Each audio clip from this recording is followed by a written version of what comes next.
Welcome to a new Daily Top Askreddit video. Today's topic: which dead celebrities are treated like saints, but were truly awful people when they were alive?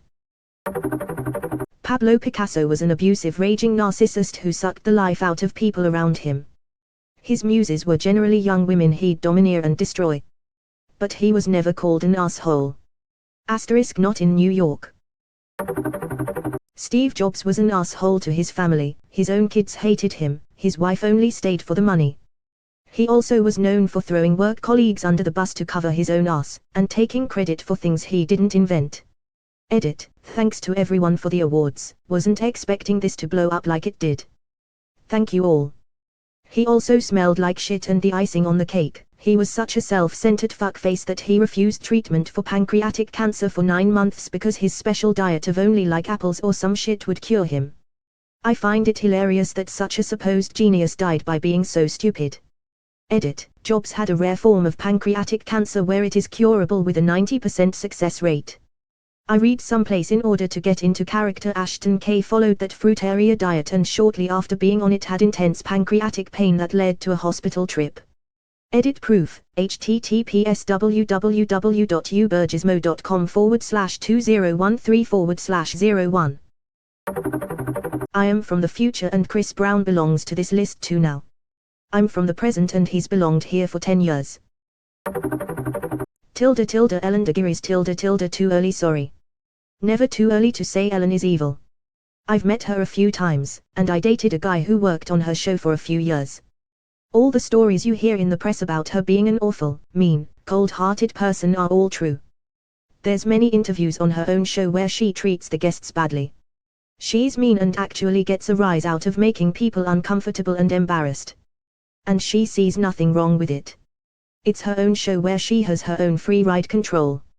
If you watch her interview with Dakota Johnson, she's absolutely horrible, but the interview still aired that way cause Ellen saw nothing wrong with the way she spoke to Dakota. I know a guy whose cousin was on her show as one of those like genius kids. She supposedly gave them a trip to Disney World, but never actually followed through. Anytime they tried to contact the studio about it, they were ignored. Imagine promising a kid live on television a trip to Disney World and then stiffing them. That's cold-hearted. Poor kid. Wasn't John Lennon an abusive husband? Edit, this thread is a fucking rollercoaster of emotions. Also abusive to his son. He absolutely hates when people tell him how awesome or cool his dad was. My wife met John Leo's son in London, well, the outskirts. He was selling off some memorabilia of his father's. He sold everything dirt cheap, he barely advertised it too. He just posted it on a semi-popular Beatles blog. Not many people were there at the sale. She got a small Lennon statue for £120 which she got valued at over £800 by a local collector. Yes, but we can imagine. Imagine is a rich person telling poor people they would be better if they weren't so materialistic. It is such hypocrisy. Pint Barham. All cause of The Greatest Showman, / I forget where I heard the quote, but The Greatest Showman is what you would get if Pint Barham made a movie about himself. The guy was a not good person in real life. The music slaps though, NGL. Yeah, I just want more musicals with Zac Efron, Zendaya, and Hugh Jackman now because of it. They changed so much about his story for that movie that there was almost no reason to make it about Barham. I know, right? Just make a movie about a showman and don't use the Pint Barham name. He was such a piece of shit and it annoys me a lot of people will watch that movie and go away thinking he was wonderful. Thomas Edison. Literally one of the biggest pieces of shit. Stole patents, stomped out competitors with physical force and violence, electrocuted an elephant to mislead the public his inferior power grid was less dangerous than Nikola Tesla's, and a lot more. Whispers Topsy. They'll say oh, Topsy at my Topsy. Big pun. His kids and widow fucking hated him, he pistol whipped his wife in front of his children and broke her face. Yeah, pun was a legit thug.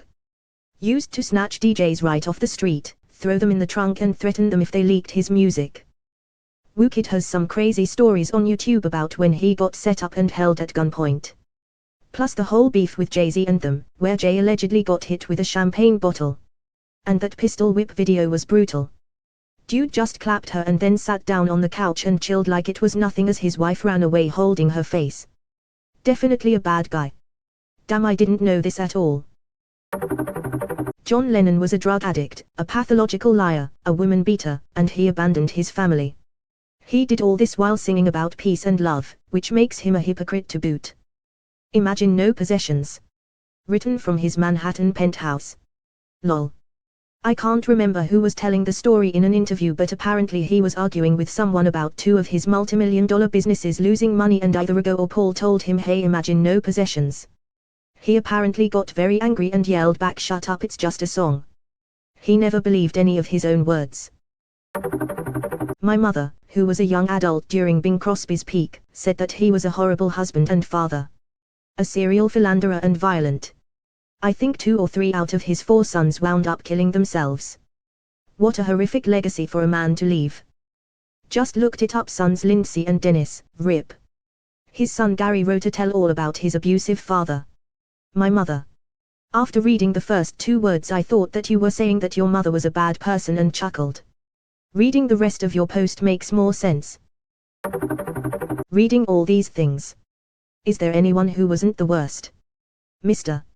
Rogers. Bob Ross. Every time I see a headline like new details about Mr. Rogers, I always brace myself. Then it inevitably turns out to just be something lovely and wholesome. Alan Rickman was an incredible human being. Funny because he always played assholes. Glad to know he wasn't a real one. Steve Irwin. Edit, appreciate all the comments both for and against. Learning a lot. Jane Austen holds up. Did Charles Dickens do anything terrible? Charles Dickens abandoned his wife for being too fat to hook up with an actress young enough to be his daughter. This is after his wife had 10 children by him. He also made inquiries about his wife getting put in an asylum. I think Jane Austen was okay though. Christopher Lee. I haven't seen anything bad about him. A few hiccups, sure, but overall a swell guy. He did stab a few Nazis during his stint as a spy or whatever it was in WW2, but I guess that's all right. I suppose it's possible he managed to outlive everyone he ever wronged. Alfred Hitchcock. I always find it so weird when people think Hitchcock was just this nice old man. My mom was a huge fan, so I watched all his movies as a kid, and I remember sitting with her on the couch watching The Birds and she'd be like, yeah, he sexually harassed Tippi Hedren during this movie. She loves movies and she was always very open about how a lot of the people involved in making them are absolute scum. It's basically an instinctual fallacy that humans assume people who do things that they like must be good people. But for that matter, it's also an outgrowth of the instinctual fallacy that we also assume the random strangers and acquaintances we encounter in our day-to-day life are also not abusive, raping, murdering psychopaths. In fact, society couldn't exist if we didn't have this tendency to unrealistically assume that anyone doing anything at all of value must also be basically decent or even probably good. We also tend to, upon learning that someone has violated something we consider unforgivable, immediately begin to discount any possibility of them ever having had any genuine redeeming qualities at all, or of anything they ever did being truly good. Again, completely a fallacy, but also an instinct for obvious social cohesion reasons.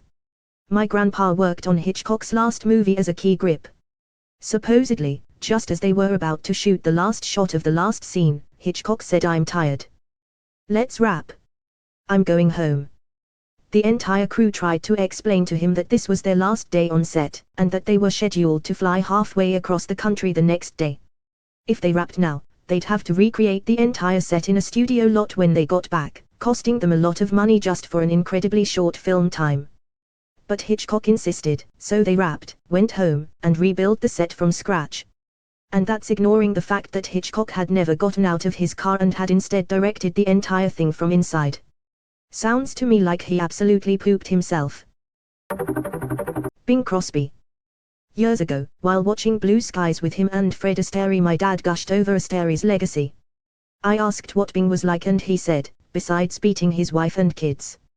What a voice. Can't watch anything with him in it now. He was a monster to anyone close to him. I kinda buy the narrative Bing didn't care about his family, or rather wouldn't defend them for being shitty unlike a lot of parents would.